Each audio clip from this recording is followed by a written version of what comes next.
Hello mga mami! Andito nga pala ako guys sa maliit na gubat malapit dito sa amin guys.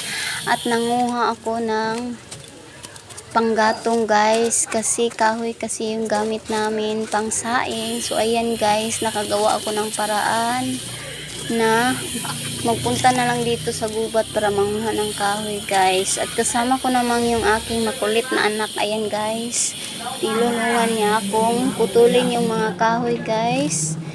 And then para din makatipid din ako sa pera guys, kasi hindi biro yung presyo ng kahoy dito guys. Yung panggatong na kahoy hindi biro. So para makatipid ako, yung ibibili ko na lang ng panggatong, idagdag ko na lang sa aming ulam at saka umuwi na ng kahoy.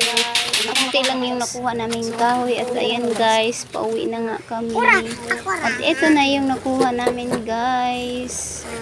Ayan, niyabo na ng anak ko guys. Ayun, at yan po ang aming nakuha. Kunti lang yan guys, pero nakakatulong na yan, nakakatipid na din kami. And that's all for this video.